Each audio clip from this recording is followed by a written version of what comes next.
Good morning, student. This is your SST video class, and I am your SST teacher Deepa. Today we will start a very new chapter, chapter number 2, Our Past. There are some learning outcomes. Students will be able to differentiate between ancient, medieval and modern period of Indian history, learn about some kings and their kingdoms. यानी कि इस chapter को पढ़ने के बाद आप जो Indian history के डिफरेंट पीरियड्स हैं, एंशियंट पीरियड, मेडिवल पीरियड और मॉडर्न पीरियड, उसको अच्छे से समझ पाएंगे. उस समय रहने वाले राजाओं और उनके राज्य के बारे में भी आप अच्छे से जान पाएंगे. So let's start from here. The history of India is said to be more than 5000 years old. ऐसा कहा जाता है कि जो हमारी इंडियन हिस्ट्री है वो हमारी 5000 वर्षों से भी ज़्यादा पुरानी है. ठीक है. Historian have divided into 3 periods. Historians ने हमारी इंडियन हिस्ट्री को 3 पीरियड्स में डिवाइड किया है. Ancient period, medieval period and modern period. In periods को थोड़ा डिटेल्स में हम पढ़ते हैं. फर्स्ट हम लेते हैं ancient period. You have read earlier about the Harappa civilization. जैसे कि हम पहले भी हड़प्पा सिविलाइजेशन के बारे में पढ़ चुके हैं. It was a very advance civilization stretching from north western India to present day Pakistan. ये जो थी बहुत ही एडवांस सिविलाइजेशन थी हमारी, और नॉर्थ वेस्टर्न इंडिया से ये प्रेजेंट डे पाकिस्तान तक फैली हुई है. The cities like Harappa and Mohenjodaro were well planned and well laid out. और इस सिविलाइजेशन में जो 2 सिटीज़ फाउंड हुई थी हमारी, हड़प्पा और मोहनजोदारो, वो बहुत ही अच्छे से प्लान्ड थी. The discovery of remains of the civilization such as jewelry, pottery and seals tell us about the lives of the people who lived at that time. और जो remains हमें मिले थे इस civilization से related डिस्कवरी में, ठीक है, जैसे कि ज्वेलरी, पॉटरी और सेल्स, वो हमें उस समय के रहने वाले लोगों की लाइफ्स के बारे में बताते हैं. After the end of this civilization a new period begin known as Vedic age. इस सिविलाइजेशन के एंड में एक न्यू पीरियड स्टार्ट हुआ जो इसे वैदिक एज के नाम से जाना जाता है. It is believe that a group of people came to India from Central Asia about 4000 years ago. ऐसा माना जाता है कि एक लोगों का समूह जो था वो हमारे इंडिया में आया था सेंट्रल एशिया से 4000 वर्ष पहले, और वो यहीं पर सेटल हो गया था हमारे इंडिया में. Our knowledge of these people and their lives is based on the ancient text called the Vedas. हमारी जो नॉलेज है उन लोगों के बारे में, उनकी ज़िंदगी के बारे में जो उस समय रहते थे, ठीक है, वो एक एंशियंट टेक्स्ट पर आधारित है जिसे वेदास के नाम से जाना जाता है. This is why this period of Indian history is known as the Vedic age. इसलिए जो ये हमारा इंडियन हिस्ट्री का जो ये पीरियड है ये वैदिक एज के नाम से जाना गया. The Vedas are a collection of poems and songs written by the people who live during this age. Vedas क्या है? वेदास जो है कलेक्शन है पोएम का, सॉन्ग्स का, जो उस समय रहने वाले लोगों के द्वारा लिखा गया था. Later the people settle down in some parts of present day Afghanistan, Punjab and Uttar Pradesh. बाद में जो वो लोग थे वो अफगानिस्तान, पंजाब और उत्तर प्रदेश में सेटल हो गए. Their chief occupation were farming and domesticating animals.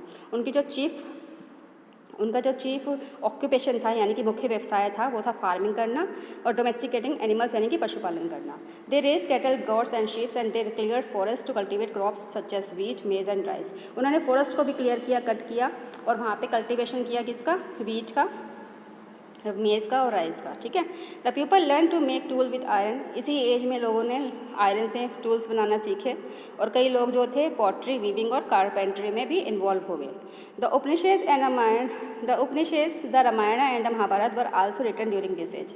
आपके जो उपनिषद हैं, रामायण और महाभारत, वो भी इसी एज में लिखे गए. Okay. During this period there were a number of small kingdoms in north India. इसी पीरियड में जो थे आपके छोटे छोटे राज्य थे नॉर्थ इंडिया में बहुत सारे. Magadh was one of the most powerful kingdom और महाजनपद इन नॉर्थ इंडिया. जो मगध है वो भी एक बहुत ही पावरफुल राज्य है आपका, जिसे हम महाजनपद भी कहते हैं राज्य को, नॉर्थ इंडिया का. The next important event of this period was the foundation of a new empire called the Mauryan empire. एक मुख्य इम्पॉर्टेंट इवेंट था, यानी कि एक इम्पॉर्टेंट इवेंट रहा है इस पीरियड का. एक न्यू एम्पायर की जो थी स्थापना की गई थी, जिसे मौर्यन एम्पायर कहा गया. ठीक है. It was founded about 2400 years ago by Chandragupta Maurya. और इसे किसने फाउंड किया था? चंद्रगुप्त मौर्य ने फाउंड किया था 2400 साल पहले. Later his grandson Ashoka become the empire. उसके बाद जो चंद्रगुप्त के ग्रैंडसन थे अशोका, वो एम्परर बने. एम्परर मीन्स किंग बने. Ashoka was one of the greatest king to rule India. Ashoka जो थे बहुत ही ग्रेट किंग थे जिन्होंने भारत पर रूल किया, राज्य किया. In the south, after the fall of the Mauryan Empire, the Satavahanas established powerful kingdom in Deccan and Central Asia. South में मौर्यन एम्पायर के बाद सातवाहनस ने जो था पावरफुल किंगडम, यानी कि बहुत ही शक्तिशाली राज्य स्थापित किया डेक्कन और सेंट्रल एशिया में. Around this time the Cholas, Cheras and Pandyas were ruling in the south. इस समय जो था चोलाज ने, चेराज ने और पांड्याज जो थे उन्होंने रूल किया हमारे साउथ इंडिया पे. The areas ruled by them were known as the Tamilakkam, land of Tamils. और जो एरिया उनके द्वारा रूल किया गया उसको तमिलक्कम कहा गया. यानी तमिलक्कम का मतलब होता है लैंड ऑफ तमिल्स, यानी कि तमिल्स की भूमि. ठीक है. After the Mauryas, the Guptas ruled over greater part of northern India in the 4th-5th centuries. Mauryas के बाद गुप्ताज ने रूल किया हमारे जो है नॉर्थन इंडिया में 4th-5th सेंचुरीज में.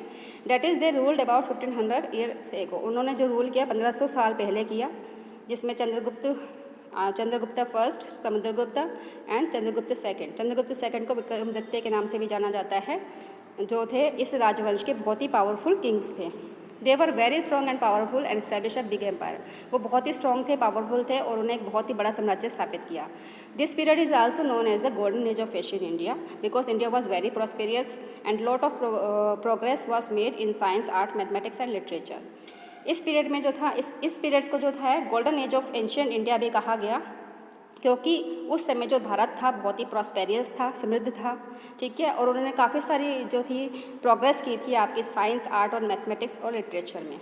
ठीक है student, I think it is sufficient for today. The rest of the part we will continue in our next video class.